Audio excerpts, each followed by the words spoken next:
Hello, learners. I'm going to start a new course, which is an online learning course in which I have to start teach and coding related to HTML and CSS.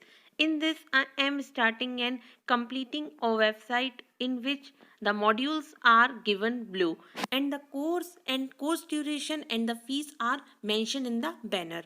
As you can see, the course structure and the module of the course there is in three parts. I divided the course. First is getting started, second is basic HTML, and third is basic CSS. So if you want to register, so please register. The registration is free. Thank you. Hello learners, welcome to Parkway. आज हम बात करेंगे circle की theorem के बारे में। Circle की theorem में बात करेंगे हम आज कि कैसे टेंजेंट जो है वो परपेंडिकुलर होती है रेडियस के। फाइन, तो इस थ्योरम के बारे में बात करेंगे हम। सो प्लीज अगर आपने अभी तक मेरे चैनल को सब्सक्राइब नहीं किया हुआ है तो please subscribe my channel. Now we are talking about the theorem. So what the statement say The tangent at any point of a circle is perpendicular to the radius through the point of contact। मतलब क्या लिखा हुआ है यहाँ पर कि tangent है और एक सर्कल है। सर्कल मैं आपको यहाँ डायग्रामेटिकली बताती हूँ कि सर्कल है। फाइन, ये मैंने सर्कल बनाया, हालांकि ये सर्कल बन नहीं रहा होगा। फाइन, ये सर्कल बन गया है हमारा, आप सपोज कर सकते हैं इसे। सो सर्कल से एक टेंजेंट पास हो रही है। लर्नर्स, टेंजेंट का मतलब तो पता ही होगा आपको। टेंजेंट का मतलब होता है कोई भी एक लाइन जो कि है ना इंटरसेक्ट करती है सर्कल को, उसे हम क्या बोलते हैं? टेंजेंट। फाइन, सो ये हमने एक टेंजेंट बनाया, टेंजेंट का नाम दिया मैंने ए बी। अब एक मैंने रेडियस बनाई, सेंटर में एक मैंने ओ पॉइंट लिया और एक मैंने रेडियस बनाई। फाइन, टेंजेंट सर्कल को जहां पर कांटेक्ट हो रहा है, मतलब सर्कल का और टेंजेंट का जहां पर कांटेक्ट हो रहा है उसे बोलते हैं हम पॉइंट ऑफ कांटेक्ट। ये भी आपको पहले से पता होगा कि पॉइंट ऑफ कांटेक्ट क्या होता है। मतलब जहां टेंजेंट और सर्कल इंटरसेक्ट करते हैं उसे हम बोलते हैं point of contact. So point of contact यहाँ पर मेरा ये पी है, हमने इसे नेम दे दिया पी। फाइन, तो अब मैंने बना दिया ये पी पॉइंट। हमें प्रूफ क्या करना है? दैट दिस रेडियस आर, मतलब कि ओपी जो है वो परपेंडिकुलर है किसके? ए बी लाइन के। फाइन, ए बी लाइन के परपेंडिकुलर क्या है? ओपी। मुझे ये प्रूफ करना है, ठीक। तो सबसे पहले यहाँ पर लिखा हुआ है tangent at any point of a circle is perpendicular to the radius through the point of contact. यहाँ पर यही लिखा हुआ है कि ये जो परपेंडिकुलर है, ये जो रेडियस है वो परपेंडिकुलर है किसके? ए बी के। We have to prove it. तो सबसे पहले हम गिवन पार्ट लिखेंगे। यहाँ पर गिवन पार्ट में लिखेंगे जो भी हमें गिवन है। तो मुझे यहाँ दिया हुआ है ओपी। ओपी क्या दिया हुआ है मुझे? Radius. OP is radius. Fine, फिर हमें ए बी दी हुई है क्या? Tangent. A B is tangent. Fine, O is centre. यहां लिखती हूं मैं, ओ इज सेंटर। और पी क्या है? Point of contact. P is, मैं स्मॉल उसमें लिख रही हूं, आप प्लीज इसको पूरा लिखिए, पॉइंट ऑफ कांटेक्ट। ये है पॉइंट ऑफ कांटेक्ट। फाइन, हमें प्रूफ क्या करना है? प्रूफ लिखते हैं हम कि हमें प्रूफ क्या करना है? दैट ओपी जो है वो परपेंडिकुलर है किसके? ए बी के। ये हमें प्रूफ करना है। अब कंस्ट्रक्शन की बात करते हैं कि भाई कंस्ट्रक्शन हम क्या करेंगे इसमें। तो देखिए, एक अनदर पॉइंट लेते हैं हम, कोई भी क्यू पॉइंट ले लिया हमने, कोई भी पॉइंट ले सकते हैं हम, ठीक। सो एक पॉइंट लिया हमने क्यू, तो यहां लिखेंगे take a point Q on tangent A B. फिर मैंने क्या किया? उसको मीट किया ओ से, मतलब उसको मिला दिया ओ से। तो देखिए कुछ ऐसा बनेगा ये। तो ये बन गया हमारा क्या? एक राइट एंगल ट्राइंगल, ठीक। अब ये देख रहे हैं आप, सर्कल से ये जब मैंने लाइन ड्रॉ करी तो यहाँ भी एक पॉइंट बन रहा है। मैं इस पॉइंट को नाम दे देती हूँ आर। तो मैंने क्या लिखा? Take a point Q on a tangent A B and meet O Q and meet O Q को हमने क्या किया, मीट किया। फिर लिखेंगे हम take a point R over a circle, मतलब सर्कल पर हमने क्या किया, एक पॉइंट आर लिया। फाइन।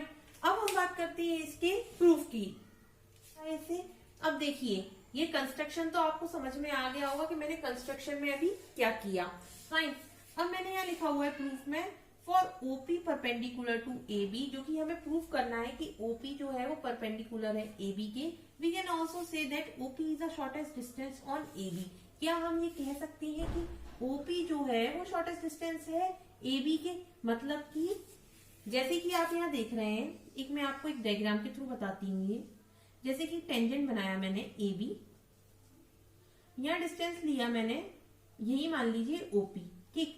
अब मैंने यहाँ पर और भी डिस्टेंस ली, जैसे कि मैंने ये ली एक्सेट्रा, मतलब O dash, O double dash, O triple dash, इस तरह से मैंने डिस्टेंस ली। तो आप यहाँ देख रहे हैं कि ओ डैश, उसके बाद में ओ double dash, O triple dash, मतलब कि डिस्टेंस जो है सेंटर से ये क्या हो गई, इंक्रीज होती जा रही है। वहीं अगर आप ओ पी की डिस्टेंस देखें, वो क्या है, शॉर्टेस्ट, मतलब वही की वही डिस्टेंस रहेगी। ये डिस्टेंस ऑलवेज बी ना शॉर्टेस्ट डिस्टेंस, और ये जितनी भी डिस्टेंस होंगी वो सारी की सारी क्या होंगी, ग्रेटर होंगी, बढ़ती जाएंगी डिस्टेंस। तो ये देखिए ओ पी, दैट मीन्स ये क्या रहेगी, हमारी शॉर्टेस्ट डिस्टेंस रहेगी। अच्छा, अब यहाँ बन क्या रहा है, राइट एंगल ट्राइंगल बन रहा है। एम आई राइट? राइट एंगल ट्राइंगल बन रहा है यहाँ पर। तो हमेशा एक बात हमने याद की है हाइपोटेनियस पाइथागोरस थ्योरम से, कि हाइपोटेनियस जो होती है सबसे लॉन्गेस्ट साइड होती है, आपको हमेशा याद होगा। तो ये जो मैंने यहाँ पर एक हाइपोटेनियस ड्रॉ की है, ये हमेशा लॉन्गेस्ट साइड है। एम आई राइट? सो ये सारी की सारी क्या रहेंगी, लॉन्गेस्ट साइड रहेंगी, हाइपोटेनियस है ये। और यहाँ से जो एंगल बनेगा वो 90 डिग्री का है, O P, that means 90 degree angle. तो ये क्या है, 90 डिग्री एंगल है, ठीक।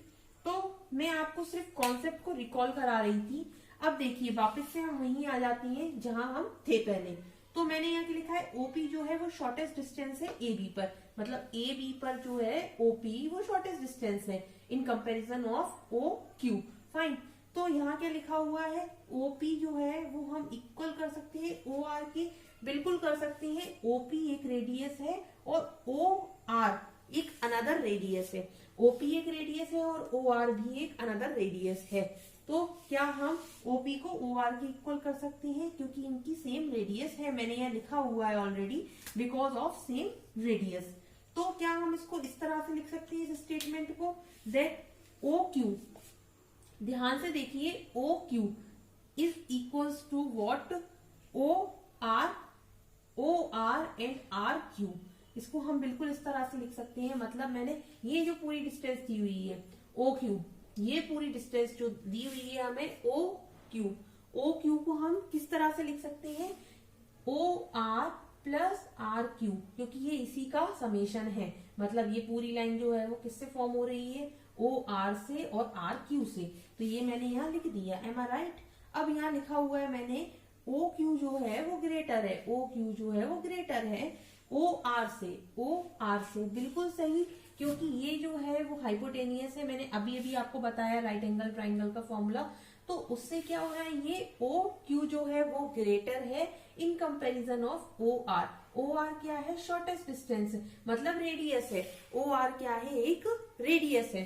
तो उसके अकॉर्डिंग क्या हुआ, ओ क्यू जो है वो ग्रेटर हो गई ओ आर की। ओ आर क्या है, रेडियस है, और ओपी भी क्या है, एक रेडियस है। तो OP is equals to O R. अगर ओ आर लिखे या ओपी लिखे बात बराबर है, और ओ क्यू जो है वो बड़ी डिस्टेंस है। तो आप ये कह सकते हैं कि ओ क्यू जो है वो बड़ी डिस्टेंस है in comparison of O R और ओपी। मतलब ओपी और ओ आर जो है वो छोटी डिस्टेंस है और ओ क्यू जो है वो बड़ी डिस्टेंस है। तो मैंने यहाँ वही लिखा हुआ है, कुछ अलग नहीं लिखा हुआ है। आप भले ये लिखें कि ओ क्यू जो है वो बड़ा है ओ आर के, या फिर आप लिखे ओ क्यू जो है वो बड़ा है किसके, ओ पी के, मतलब ओ क्यू जो है वो बड़ा है ओ पी के। फाइन। तो ओ पी जो है वो उस अकॉर्डिंग शॉर्टेस्ट डिस्टेंस है ए बी पर। तो इस अकॉर्डिंग क्या हुआ, ओ पी जो है वो परपेंडिकुलर हो गई ए बी पर। तो ये हमने अपना प्रूव कर दिया कि ओपी जो है वो एबी के परपेंडिकुलर है। सो आई होप आपको ये लेक्चर अच्छे से समझ में आया हो। अगर आपको कोई भी डाउट है, कोई भी क्वेरी है या कोई भी क्वेश्चन है, सो प्लीज कमेंट मी।